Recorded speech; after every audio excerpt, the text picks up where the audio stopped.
आज हम जिस विषय के ऊपर बातचीत करने वाले हैं वो हमारी जो ये दुनिया है हमारे चारों तरफ, इसमें सारी बुराइयों के बावजूद, चारों तरफ बुराइयां हैं, परेशानियां हैं, मुश्किलें, परमेश्वर अपने लोगों को कैसे आशीष देता है। इस सारी दुनिया में जिसमें हम रहते हैं उसमें सब कष्टों के बावजूद परमेश्वर हमें कैसे आशीष देता है, इस विषय के ऊपर हम लोग आज बातचीत करने वाले हैं।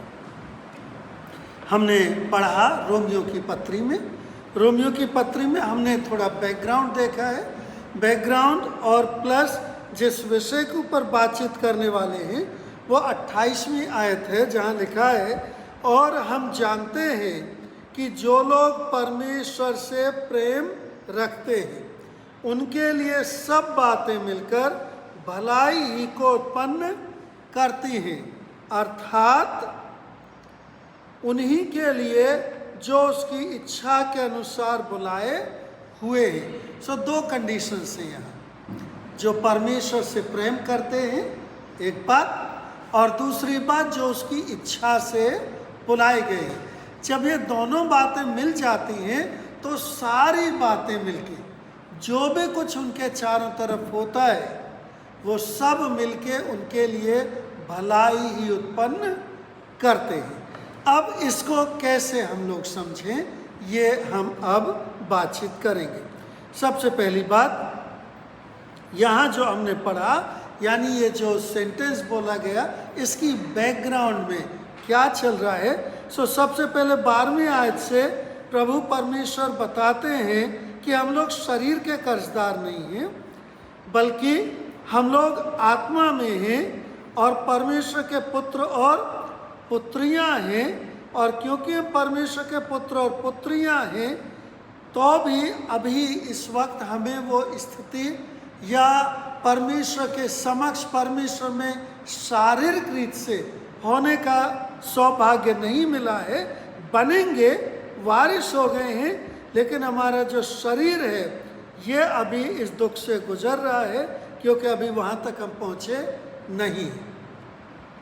तब आगे वो बताते हैं कब पहुँचेंगे हम, जब यहाँ के दुख और क्लेश को उठा लेंगे, तब यहाँ से बाहर होकर इस सृष्टि के साथ जब उसकी मुक्ति हो जाएगी तो हमारे शरीरों की भी मुक्ति हो जाएगी, जो 18 आयत से लेकर और 25वीं आयत तक यहाँ लिखी गई है। जैसे 24 में हम पढ़ेंगे, आशा के द्वारा तो हमारा उद्धार हुआ है, आशा के द्वारा, लेकिन अभी वो हमें मिला नहीं, अभी हम उसके छुटकारे की प्रतीक्षा कर रहे हैं।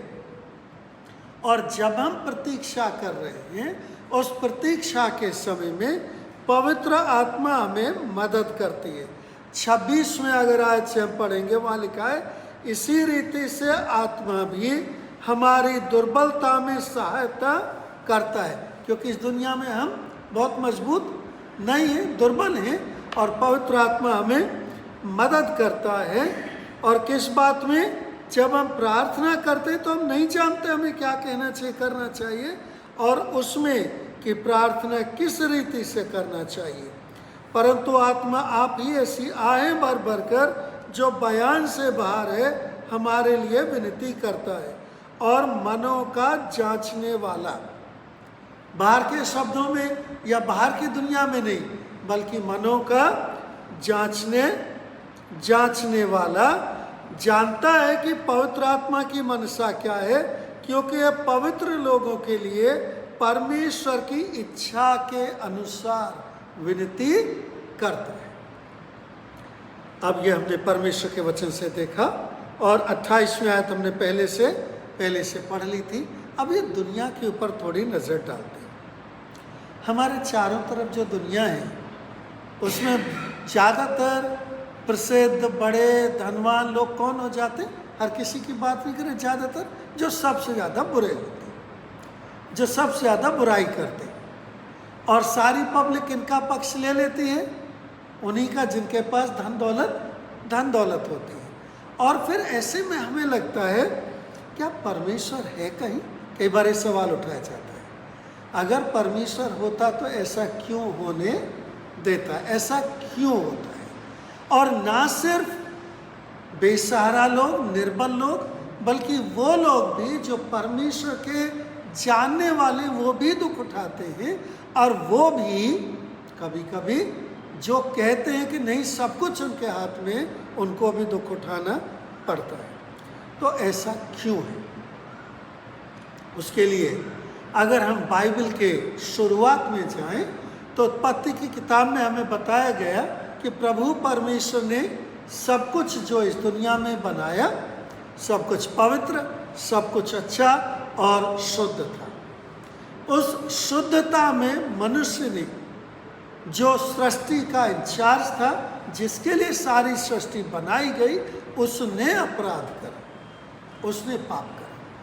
और जब उसने अपराध करा, पाप करा, तो उसके लिए पूरी सृष्टि को श्राप दे दिया गया, क्योंकि सृष्टि उसी के अधिकार में थी। इसका मतलब क्या हुआ? इसका मतलब ये हुआ कि हमारी फसलें, हमारे काम, हमारी मेहनत, हमारा पड़ोस, हमारी जाति बिरादरी, सबके अंदर पाप पैदा हो गया। अगर आपने कभी नोटिस करा हो, जब फूल आता है कोई भी पेड़ के ऊपर, तो जितना फूल होता है उसमें से ऑलमोस्ट 90% झड़ जाता है, तूफान से, बारिश से, ओलों से। और फिर जो बचा 10% होता है उसमें फल लगने लगता है, और इसके पहले कि वो फल बढ़े आधा झड़ जाता है। कभी तूफान आ जाता है, कभी बारिश से, कभी किसी चीज़ से, और अंत में जो पकता है वो अगर फूल की तुलना में देखा जाए तो मुश्किल से 4-5% मिलता है। सोच के देखो, अगर ये सृष्टि श्रापित नहीं होती और 100% फल मिल रहा होता तो कितना होता।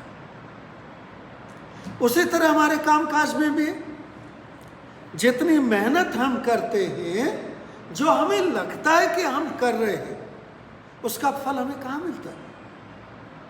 नहीं मिलता।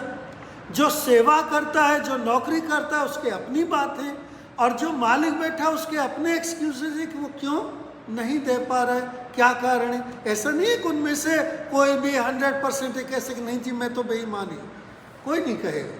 सबके अपने अपने कारण हैं कि वो क्यों कम दे रहे हैं। और ये कारण सिर्फ इसलिए नहीं कि वो कम देना चाहते, वो एक कारण है, बल्कि इसलिए भी क्योंकि श्रापित दुनिया में हम लोग रहते हैं। श्रापित दुनिया में हम लोग रहते हैं। हम अच्छे से जानते होते हैं कि खाने की चीज़ों में मिलावट करेंगे तो दुनिया में बहुत से लोग जो बगैर कुछ सोचे उसको खा लेंगे, उससे नुकसान पाएंगे। लेकिन मिलावट करने वाला सिर्फ अपना फायदा देखता है, मिलावट करने वाला। और कई बार मिलावट ऐसी होती है जो नुकसान ही करेगी, फिर भी करते हैं, क्योंकि परमेश्वर ने आदम को श्राप दिया था। क्या श्राप दिया था? कि तेरे कारण से, तेरे पाप के कारण से ये पृथ्वी क्या है? श्रापित है। और इस पृथ्वी पर होने वाली हर प्रक्रिया श्रापित है। अब जो अन्न हम खाते हैं वो श्रापित है, जो हवा में हम सांस लेते हैं वो श्रापित है। और जिस समाज में मेरे चारों तरफ, जो आपके मेरे चारों तरफ है, जिस समाज में रहते हैं वो भी श्रापित है। तब एक सवाल पूछा जाता है, तो क्या परमेश्वर ने हमको और इस सृष्टि को श्राप में ऐसे ही मरने के लिए छोड़ दिया था? नहीं। और वही हमने आज यहाँ पढ़ा कि जो परमेश्वर है उसने उसे श्रापित होने में, श्रापित रहने के लिए नहीं छोड़ा। 20वीं आयत से अगर मैं पढ़ूँ आपके लिए, क्योंकि सृष्टि अपनी इच्छा से नहीं पर अधीन करने वाले की ओर से व्यर्थता के अधीन इस आशा से की गई कि सृष्टि भी आप ही विनाश के दासत्व से छुटकारा पाकर परमेश्वर की संतानों की महिमा की स्वतंत्रता प्राप्त करेगी। तो एक दिन आएगा, एक समय आएगा जो प्रकाशित वाक्य में हमें बताया गया है, जब ये सृष्टि नई हो जाएगी। कब हो जाएगी? जब प्रभु यीशु मसीह हमें लेने के लिए आएगा, और जब प्रभु यीशु मसीह इस दुनिया में से उन लोगों को ले जाएगा जो उसके चुने हुए हैं, तब ये जो सृष्टि है नई हो जाएगी। और जब ये सृष्टि नई हो जाएगी तब इसमें से श्राप चला जाएगा। किसी भी अगर धार्मिक भावना को, धार्मिक बातचीत को हम देखें, कोई भी ग्रंथ हो, कहीं भी हो, तो दो चीज़ें आपको देखने को मिलेंगी। एक तस्वीर इस दुनिया के पापों की होगी और दूसरी तस्वीर स्वर्ग की होगी, जो मनुष्य के अंदर अनंत से इच्छा हमेशा रहती है। और जब स्वर्ग की तस्वीर होगी तो वहाँ क्या बताया जाएगा? जलन नहीं होगी, ईर्ष्या नहीं होगी, झगड़ा नहीं होगा, मार पिटाई नहीं होगी, एक दूसरे को मारना काटना नहीं होगा, कोई किसी को झूठ नहीं। ये तस्वीर तो सबके मन में है, लेकिन ये तस्वीर है नहीं है यहाँ। उसकी आशा उम्मीद हम सब करते हैं। अब दो स्थिति है। एक स्थिति जो शुरुआत में थी, जहाँ सब कुछ अच्छा था। एक स्थिति जो अंत में होगी, जो स्वर्ग में होगी। लेकिन मैं और आप तो आज रह रहे हैं, तो आज क्या? उसका इंतजार करूं या आज मेरे लिए कुछ है? अब वो तो देखा नहीं मैंने अभी कि वहाँ कब पहुँचेंगे, कहाँ पहुँचेंगे, और जो बीत गया उसे मैं बदल नहीं सकता। तो आज की जो ज़िंदगी में बिता रहा हूँ, क्या आज की ज़िंदगी में मेरे लिए कुछ अच्छा है? और उसके ऊपर हम आज मनन कर रहे हैं। क्या मनन कर रहे हैं हम? कि हर एक जन के लिए जो परमेश्वर को प्रेम करता है और जिसको परमेश्वर ने चुना है, सारी बातें मिलके क्या उत्पन्न करती हैं? भलाई ही को उत्पन्न करती हैं। अब यह हमें कैसे पता चलेगा? हम अपने जीवन में अलग अलग चीज़ों को ध्यान देंगे, 4 अलग अलग तरीके जिनकी ज़रिए से परमेश्वर हमें आशीष देता है, लेकिन हम धन्यवाद करना भूल जाते हैं। कंडीशन हमने पहले से ही बात कर ली है। क्या कंडीशन है? हम परमेश्वर को प्रेम करते हैं और परमेश्वर में पाए जाते हैं, यानी परमेश्वर के पुत्र और पुत्रियां हैं, चुने हुए। अगर ये 2 कंडीशन मीट आउट करती हैं तो अगली 4 बातें आपके साथ ज़रूर होंगी और ज़रूर हो रही होंगी। क्यों? क्योंकि परमेश्वर मुझसे और आपसे प्रेम करता है, और परमेश्वर क्योंकि मुझसे और आपसे प्रेम करता है, तो इस दुनिया के कष्टों के थ्रू जब मैं और आप निकलते हैं, पवित्र आत्मा मुझे और आपको, मेरे और आपके अंदर मदद करते हुए हर एक चीज़ को जो मेरे और आपके चारों तरफ होती है, मेरे और आपके फेवर में तब्दील कर देता है। कैसे करता है? सबसे पहली बात, वो आपके और मेरे हाथ के कामों को स्थापित करता है और आशीष देता है। How does all things work in favour of those who love God?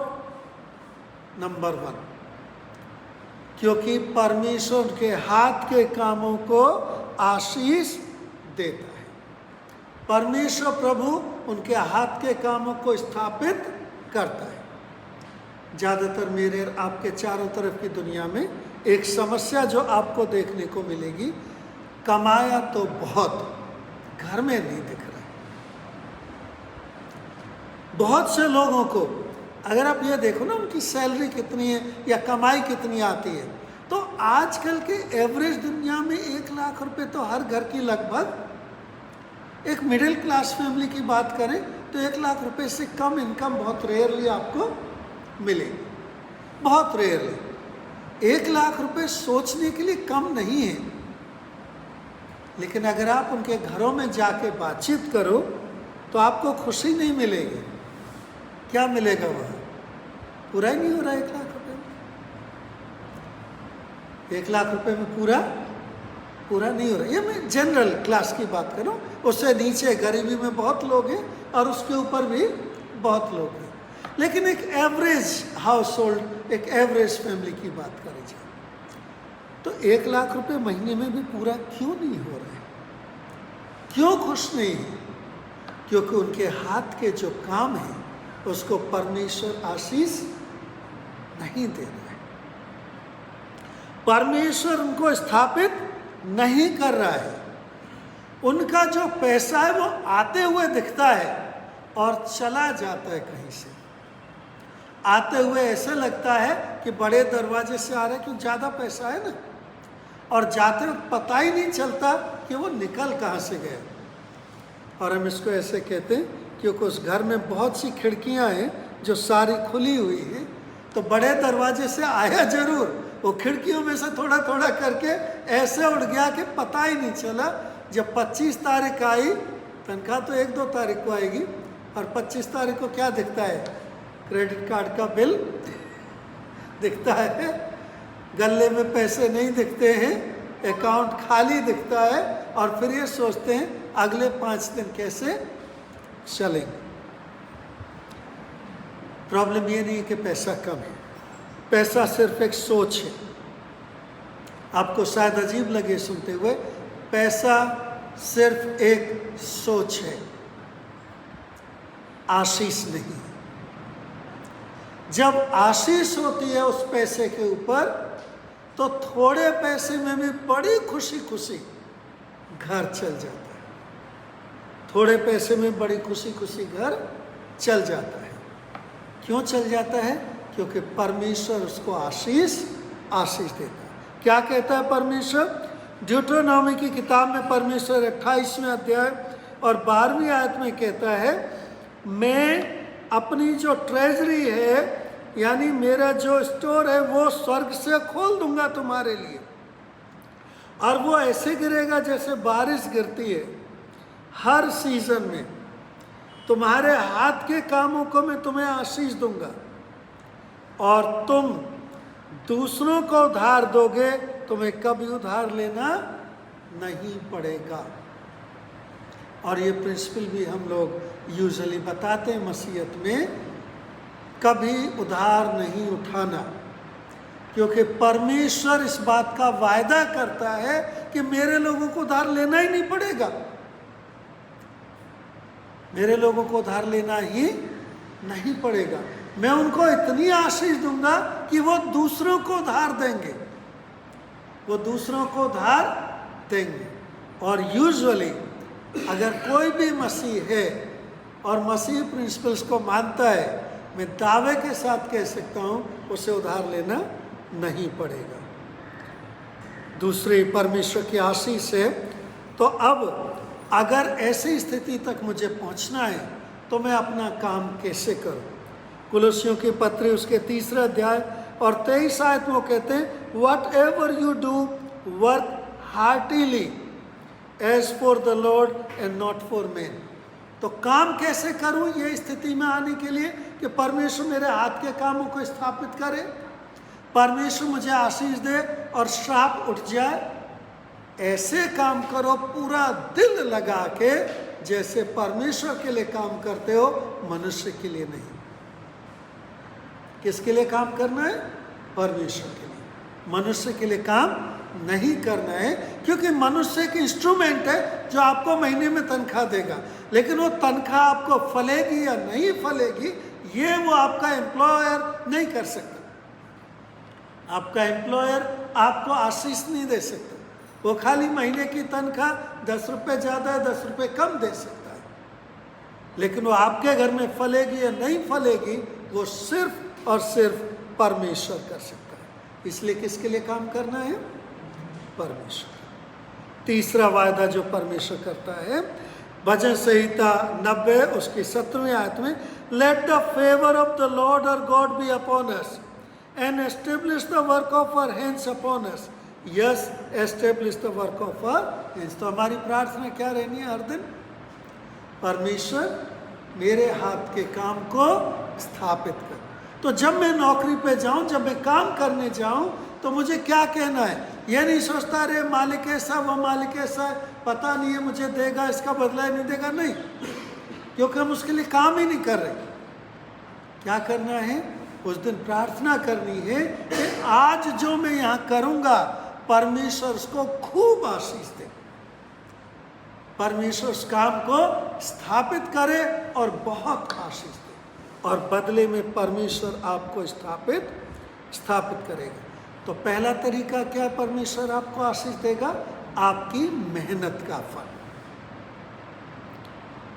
परमेश्वर का वचन कहता है जो काम ना करे वो खाना ना खाए। मेहनत का फल।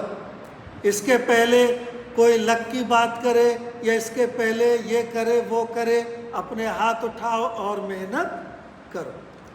परमेश्वर क्या कहता है? मेहनत करो, मैं तुम्हारी मेहनत को आशीष दूंगा।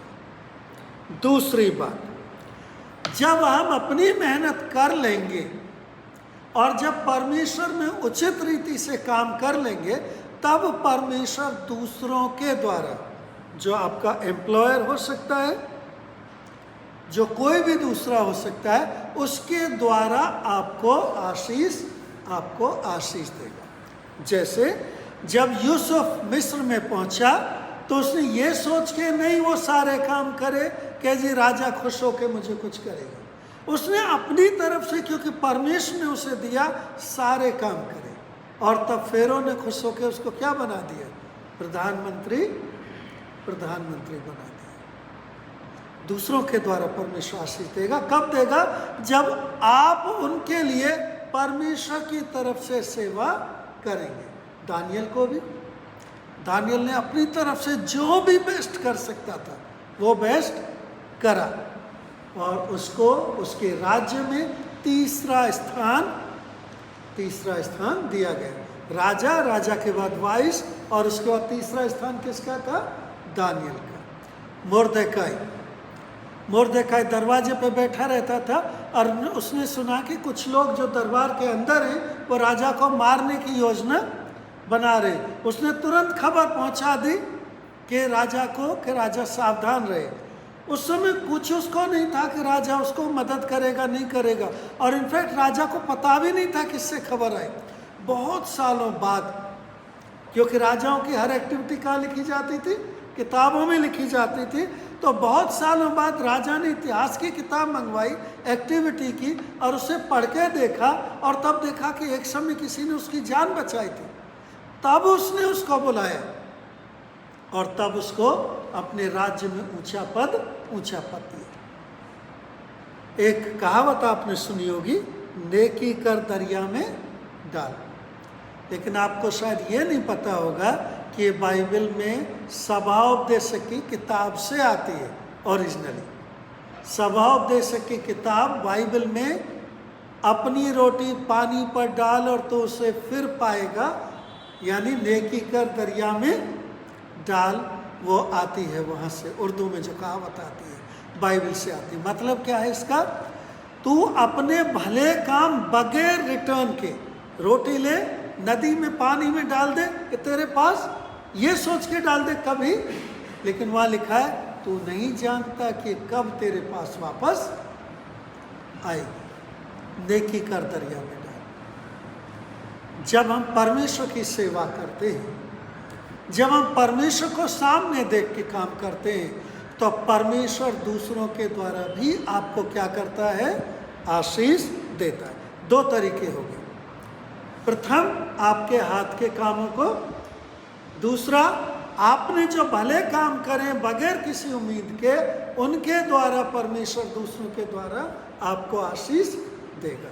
तीसरी बात, जब ऐसी स्थिति आए जहां आपको लगे सारी उम्मीदें खत्म, कुछ भी अब हो नहीं सकता, सब कुछ टूट गया, खत्म हो गया, तब परमेश्वर स्वर्ग से सुपरनेचुरली चमत्कार करके आपको आशीष देगा। हमेशा चमत्कार नहीं मांगना। ये रूटीन कैसे है? सबसे पहले मेहनत करना, भला काम करना, और तब भी अगर कुछ अटक जाए तो प्रार्थना करना, परमेश्वर जरूर चमत्कार करके आपको आशीष देगा। कहाँ हमें मिलता है? उत्पत्ति की किताब में हम लोग पाते हैं कि जो मूसा है, जब वो अगुवाई कर रहा था और पानी नहीं था पीने के लिए, तो परमेश्वर ने कहा चट्टान से बोलो, चट्टान तुम्हें पानी देगी। चट्टान से पानी मांगना बेवकूफ़ी है। लेकिन चमत्कार तो तभी होता है जब ऐसा हो। और चट्टान ने पानी दिया। जब हम इसी के बारे में नए नियम से पढ़ते हैं तो नए नियम में परमेश्वर का वचन कहता है और वो यीशु मसीह था जो चट्टान बन के तुम्हारे आगे आगे चलता था। यानी जब तुम दुख में और मुसीबत में होगे तो परमेश्वर छोड़ के नहीं भाग जाता है।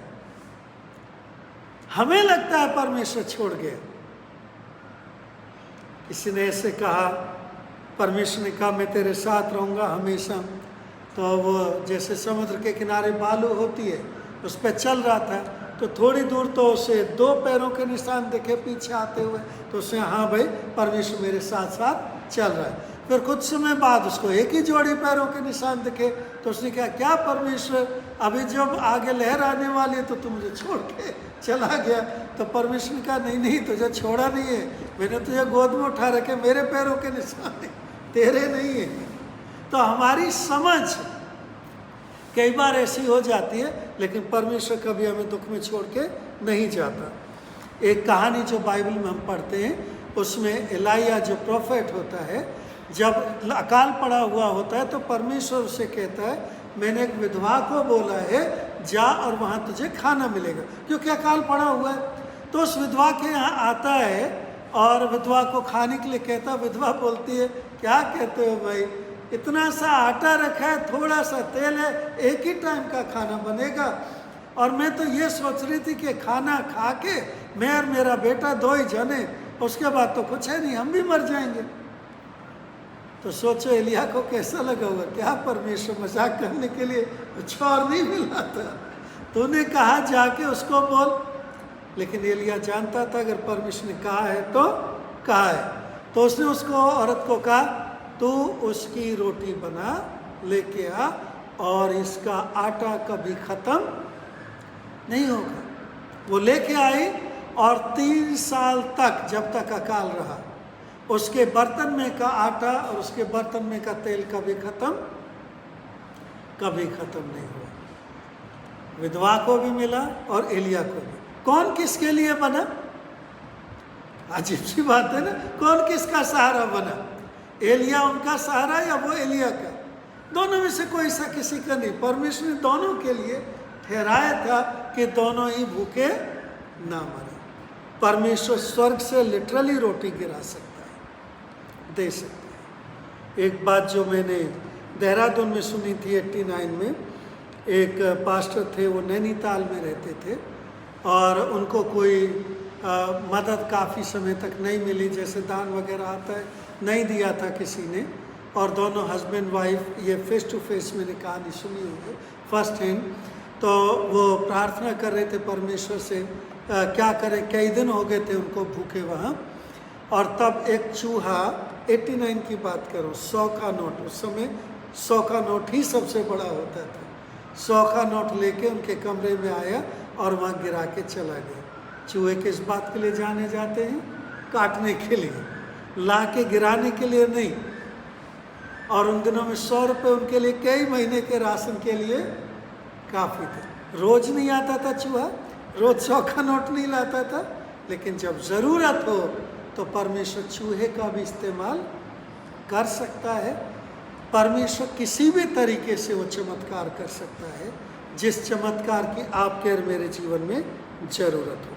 चौथी बात और मज़ेदार बात, 3 तरह से परमेश्वर ने आशीष दी। सबसे पहली प्रायोरिटी, मेहनत करो और खाओ। दूसरा, भला करो, परमेश्वर तुम्हें भलाई का बदला देगा। तीसरा, परमेश्वर से जब सब फेल हो जाए तो प्रार्थना करो, परमेश्वर स्वर्ग से आशीषें देगा, चाहे वो चूहा भेजे, कौवा भेजे या कुछ भी भेजे, उसके द्वारा से आपको आशीष देगा। तीसरा, चौथा, परमेश्वर आपके दुश्मनों के द्वारा भी आपको आशीष दे सकता है। ये मज़ेदार है ना। कई बार आपके दुश्मन आपके लिए आशीष का कारण बन सकते हैं। बाइबल में हमें ऐसे बहुत उदाहरण मिलते हैं।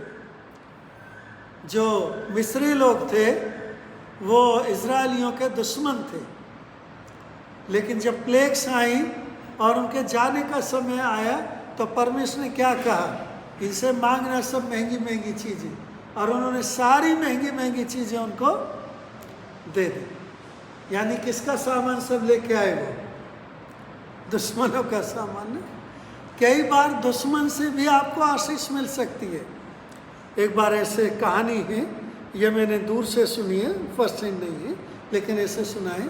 एक ओल्ड लेडी थी और वो परमेश्वर को बहुत मानती थी, और उनके बगल में एक नास्तिक रहते थे, वकील साहब, और वो उनको बहुत चिढ़ाते रहते थे, परमेश्वर करके कुछ नहीं होता, कोई नहीं होता, कुछ नहीं है, और वो चुपचाप सुन के रह जाते थे। एक बार ऐसी बहुत बड़ी मुश्किल आई कि उनके पास खाने के नहीं रहा और बहुत परेशान रही, तो वो जो वकील साहब थे नास्तिक, वो आके उनको बहुत चिढ़ाने लगे। कहाँ गया तुम्हारा परमेश्वर, क्या है, कैसे? जैसे हमने पढ़ा तो मुश्किल है, ये हमारी जो दुनिया श्रापित दुनिया है, इसमें मुश्किल सबको आएंगे। तूफान आएगा तो किसी एक का घर छोड़ के नहीं जाएगा, सभी के घर पे आएगा। तो फाइनली फिर जब बहुत मुश्किल हो गई तो ये जो नास्तिक वकील साहब थे, उन्होंने डिसाइड करा इसको मजाक उड़ाने का एक ही तरीका है। उन्होंने राशन लिया, भरवाया और जाके उसके घर पे रख दिया और बोले देखो तुम्हारा भगवान तुम्हारे काम नहीं आया। एक नास्तिक जो है वो नास्तिक तुम्हारे काम आ रहा है।